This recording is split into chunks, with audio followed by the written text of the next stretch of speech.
Assalamualaikum warahmatullahi wabarakatuh. Ketemu lagi kita di Psikologi Podcast Universitas Muhammadiyah Surakarta. Di sini saya Hanun dan juga ada Kak Audi. Ya, halo semuanya.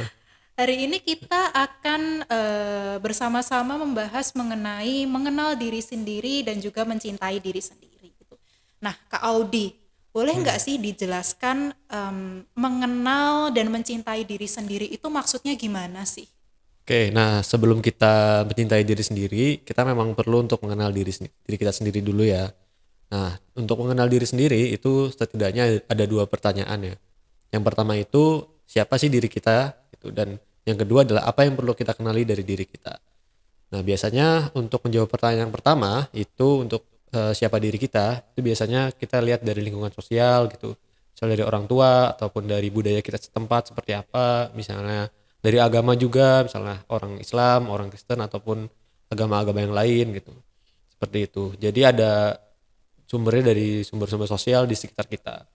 Terus yang kedua, apa aja sih yang perlu kita kenali dari diri kita gitu. Pertama itu kelebihan, kedua itu kekurangan, yang ketiga itu potensi diri, dan kemudian bisa juga dari kepribadian kita.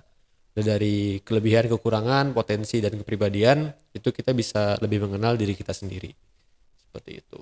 Oke, berarti untuk sebelum kita dapat mencintai diri sendiri, kita harus mengenal diri sendiri gitu ya. Ya, Dimana kita mengenal diri sendiri itu termasuk identitas kita itu siapa, jati diri kita, dan termasuk aspek-aspek yang melekat dalam diri kita gitu ya, ya. betul Oke. sekali Kak Hanun. Oke, nah terus kalau secara konkret gitu ya, gimana sih cara untuk kita bisa mengenali diri sendiri gitu?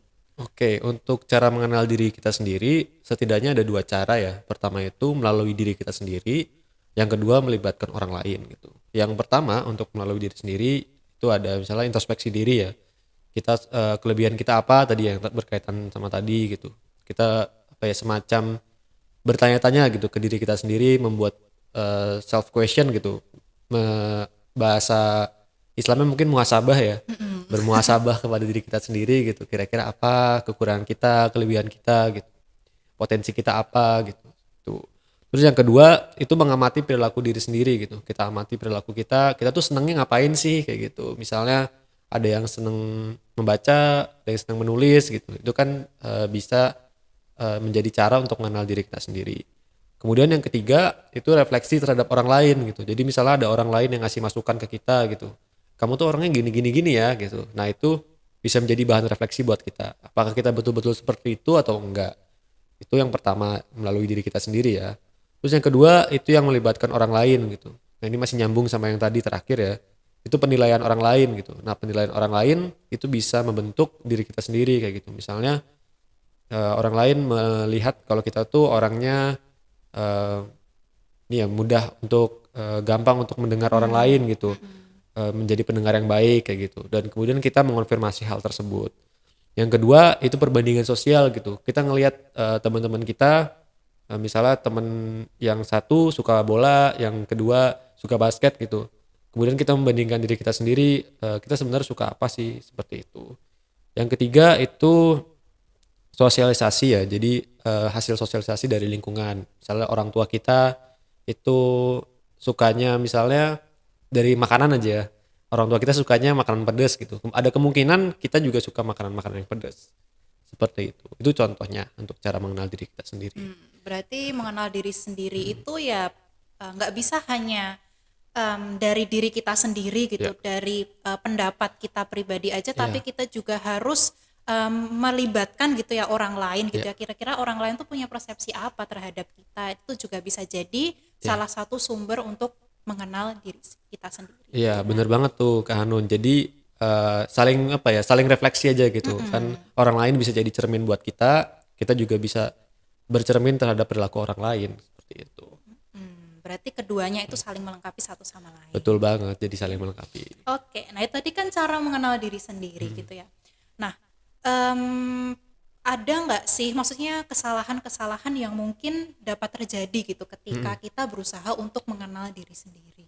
Nah, ada beberapa kesalahan ya ketika kita sudah misalnya mengenal diri kita sendiri, misalnya kita sudah refleksi, mendengar penilaian orang lain kayak gitu. Tapi ada beberapa kesalahan yang mungkin itu justru bisa menghambat perkembangan kita gitu. Misalnya tidak mau berubah ya setelah kenal diri kita sendiri gitu. Misalnya setelah tahu kepribadian kita introvert gitu ya. Udah tahu introvert, jadi ketika harus bertemu dengan orang lain dia cenderung menghindar kayak gitu. Itu kan jadi membuat kita terhambat ya perkembangannya gitu. Jadi tidak mau berubah setelah kenal diri kita sendiri.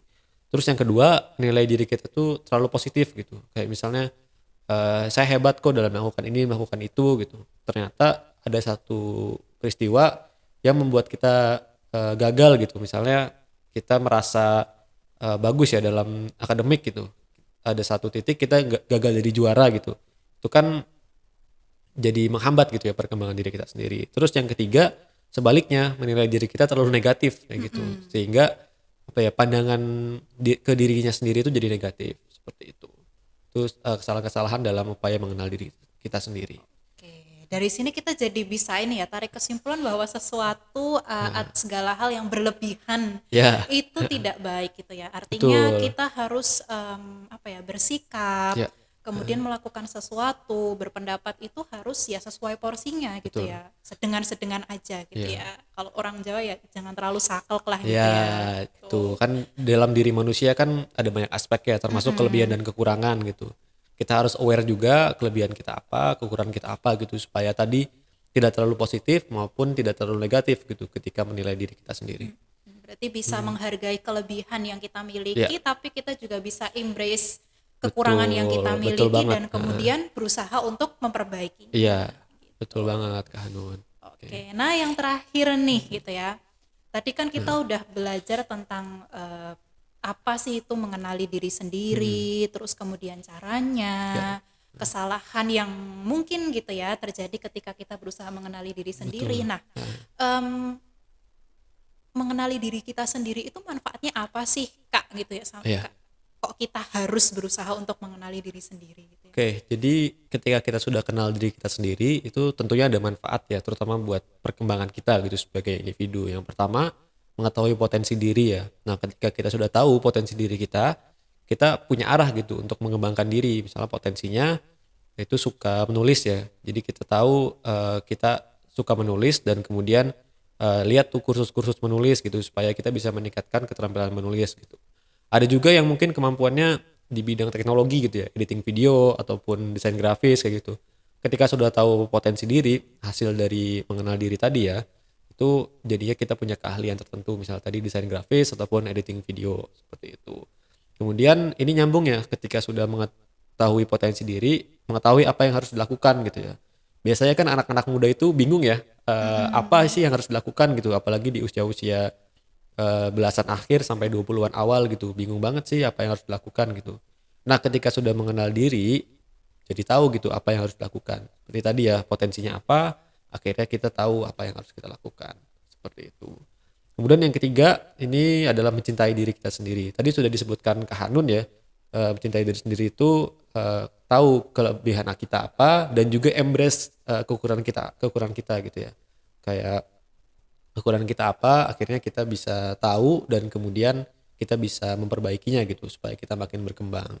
Dan yang terakhir itu mengetahui batasan diri gitu. Batasan diri terhadap orang lain itu apa, kemudian batasan kemampuan kita apa, seperti itu. Nah, kalau sepengetahuan saya itu ya, salah satu dari mengenal batasan diri adalah berani berkata tidak gitu ya, teman-teman. Nah, kira-kira apa sih fungsi kita gitu dalam berkata tidak gitu, Kak Hanun? Mungkin Kak Hanun ada insight-insight gitu terkait yang berkata tidak? Ya. Nah, Jadi benar ya yang tadi disampaikan oleh Kak Audi bahwa salah satu cara kita untuk menentukan batasan dalam diri kita gitu ya dengan orang lain atau menegakkan boundaries itu adalah dengan berani berkata tidak gitu ya. ya, Nah, kenapa sih kita kok perlu berkata tidak gitu ya? Karena berkata tidak ini ada fungsinya gitu ya. ya, Jadi berkata tidak itu bisa menunjukkan bahwa kita tidak menyukai sesuatu gitu ya. It's okay gitu ketika kita tidak menyukai sesuatu dan kita ingin menyampaikan itu sangat nggak apa-apa gitu ya. Karena masing-masing dari kita punya apa ya, punya pendapat kita sendiri, punya ya, latar belakang, ya, punya pengalaman sendiri gitu ya. Dan selama apa yang tidak kita setujui itu tidak merugikan orang lain, it's okay gitu untuk mengatakan tidak gitu ya. Pertama itu menunjukkan rasa tidak setuju, bisa juga menunjukkan rasa tidak suka gitu Ya. ya. Misalnya ketika kita diganggu orang lain Ya. atau misalnya dipaksa untuk melakukan sesuatu yang kita tidak suka, itu kita bisa menunjukkan gitu dengan berkata tidak gitu. Ya, ya. Jadi Atau ya. Jadi berkata tidak tuh bisa menunjukkan apa ya? Kita nggak terpaksa gitu ketika kita melakukan sesuatu kayak gitu ya. menunjukkan apa ya, sebagai sinyal gitu ya, atau menunjukkan pendapat kita Ya. gitu ya. Dan bisa juga untuk menunjukkan rasa tidak nyaman gitu ya. Kadang kan kita oke. apalagi kita ya orang Indonesia gitu atau orang Jawa itu kan Sungkan ya. sungkan untuk menunjukkan rasa tidak nyaman. Padahal normal untuk seseorang merasa tidak nyaman gitu Ya. ya. Apalagi ketika ranah pribadinya itu di Ya. apa ya namanya, diganggu gitu ya oleh orang lain gitu. Nah itu kita bisa belajar untuk mengatakan tidak supaya kita bisa menghindari hal-hal yang membuat kita tidak nyaman. Oke, oke. Gitu ya. Jadi memang penting banget ya untuk kita berani berkata tidak gitu. Tapi kira-kira kapan sih kita tuh bisa mengatakan tidak gitu atau perlu berkata tidak gitu? Iya. Nah ini balik lagi gitu ya dengan tadi fungsi berkata tidak itu apa aja. Ya, jadi berkata tidak itu dapat atau mungkin harus dilakukan dalam kondisi-kondisi yang pertama ketika kita merasa tidak suka gitu ya. Ya. Merasa tidak suka bisa ketika maksudnya merasa tidak suka dengan perilaku orang lain terhadap kita. Ya. Tidak suka diminta untuk melakukan sesuatu yang kita tidak nyaman Ya. gitu ya.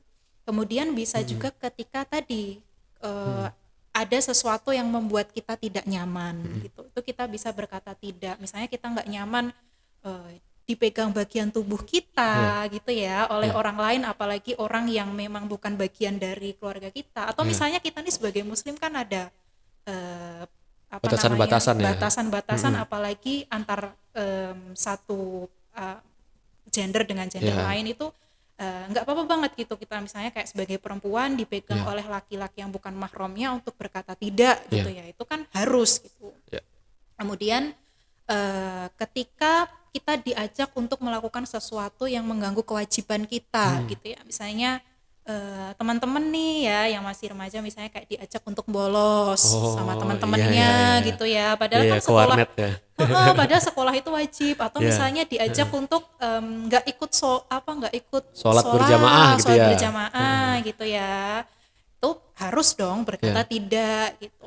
Kemudian ketika diajak untuk melanggar aturan agama, Iya. berbohong gitu ya, Iya, itu iya, nggak iya. apa-apa gitu, harus itu berkata tidak. Kemudian ketika diajak melakukan sesuatu yang merugikan diri sendiri ataupun orang lain gitu ya, ataupun ketika kita diajak untuk melakukan sesuatu yang melanggar aturan yang harus kita ikuti di lingkungan tempat di mana kita berada gitu ya, bisa lingkungan masyarakat, lingkungan sekolah atau tempat kerja kita juga bisa gitu. Jadi kita perlu berkata tidak itu ketika pertama misalnya kita merasa nggak nyaman ya atas perilaku orang lain terhadap kita kayak gitu. Dan juga ketika kita diajak untuk melanggar norma-norma sosial dan agama Iya, gitu ya. gitu ya. Jadi Itu, nggak selalu tentang apa ya, tentang Diri kita nyaman sendiri, nggak nyaman, iya. tapi juga ketika kita diminta untuk ya merugikan orang lain Iya. kayak gitu. Oke, misalnya ada teman kita itu minta kita buat ngerjain tugas dia gitu ya. Itu penting banget ya buat iya. berkata tidak ya, seperti itu. Oke, ada juga misalnya teman yang gangguin kita, membuli kita gitu ya. Itu penting banget untuk kita stand up gitu ya atau melawan dengan berkata tidak. Seperti itu ya contohnya Kak Hanun. Oke, kira-kira berkata tidak itu caranya seperti apa sih? Iya. Nah, mungkin teman-teman di sini tuh ada yang kadang tuh bingung gimana ya caranya Ya. mengatakan tidak gitu ya. Ya. Tapi dengan tetap apa ya, menjaga hubungan dengan orang lain atau tidak menyinggung orang lain tuh caranya gimana gitu. Jadi ada beberapa cara dari yang mungkin sangat halus sampai tegas gitu ya, gitu ya. Karena kan tidak selalu orang itu ketika kita bilang jangan tidak itu tuh langsung apa ya, mengikuti gitu ya, atau mematuhi hal tersebut. Nah, yang pertama bisa dengan mengatakan aku tidak mau gitu ya. Misalnya ketika teman-teman katakanlah ditawari makanan yang teman-teman nggak suka, nggak apa-apa bilang itu. aku nggak mau, mungkin karena alergi atau memang nggak suka, ya nggak apa-apa gitu loh. Ya. Gitu. gitu, daripada menerima tapi sebenarnya nggak Ya kita nggak ikhlas ikhlas atau gitu. terpaksa gitu ya Kak Hanun. Oke. Bisa juga jangan gitu ya, Ya. dengan berkata jangan gitu ya, untuk apa namanya, menegaskan kepada orang lain untuk tidak berbuat sesuatu atau bertindak sesuatu kepada kita Iya, biar gitu ya. orang tuh nggak semena-mena sama kita gitu ya Kak Hanun. Ya. Itu bisa menggunakan jangan, atau bisa juga dengan to the point, aku nggak suka gitu Iya. ya, aku nggak suka kalau kamu seperti ini, aku nggak suka dengan makanan ini. Itu juga bisa berkata tidak dengan cara yang seperti itu gitu. Iya ya. Jadi kalau misalnya ada teman yang apa ya suka membebani kita dengan tugas yang sebetulnya bukan tugas kita gitu ya, itu bisa bilang ya, aku nggak mau gitu ya. Iya. Atau aku nggak suka kalau misalnya kamu ngasih beban tugas yang terlalu berat buat aku gitu ya contohnya. Oke, jadi seperti itu ya contoh-contoh cara berkata tidak. Atau ada cara yang lain sih Kak Nun? Ada cara yang lain juga gitu ya, misalnya apa namanya, teman-teman menjelaskan gitu ya mengenai kenapa teman-teman nggak suka melakukan sesuatu atau tidak mau melakukan sesuatu gitu. Teman-teman bisa menjelaskan, misalnya kayak katakanlah ada teman-teman ya, ada temennya gitu ya, atau orang nggak dikenal megang-megang kita gitu, ya dijelaskan nggak apa-apa gitu, saya nggak suka kamu megang-megang saya karena saya nggak nyaman, atau ya saya nggak suka aja gitu, nggak apa-apa. Atau bisa juga kita berkata tidak itu dengan cara mengalihkan gitu ya, Oh, mengalihkan topik gitu ya. mengalihkan topik gitu, misalnya diajak bolos nih gitu ya, diajak bolos gitu kayak atau misalnya diajak nggak ngerjain PR gitu ya, teman-teman yang masih sekolah Iya, iya, gitu, iya. bisa kayak mending kita apa namanya, Ngerjain PR-nya bareng-bareng gitu ya. ngerjain PR-nya bareng-bareng gitu supaya lebih mudah gitu.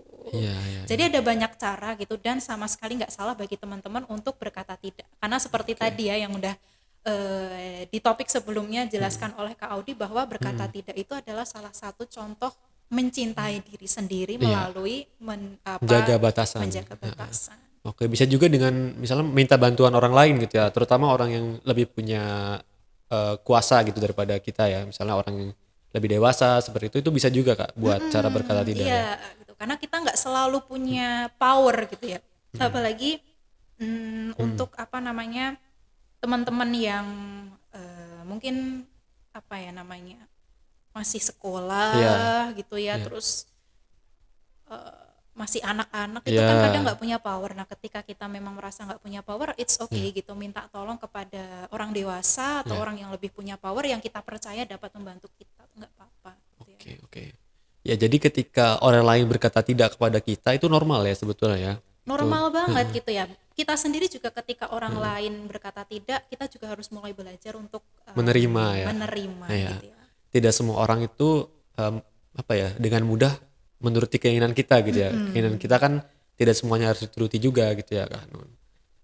Oke gitu ya. Jadi mengenal dan mencintai diri sendiri itu bisa juga dengan berani berkata tidak gitu ya. Jadi itu ya teman-teman siniar atau podcast psikologi pada episode hari ini ya. Ini obrolan yang sangat menyenangkan, ringan tapi bisa kita ambil manfaatnya untuk diterapkan di kehidupan sehari-hari.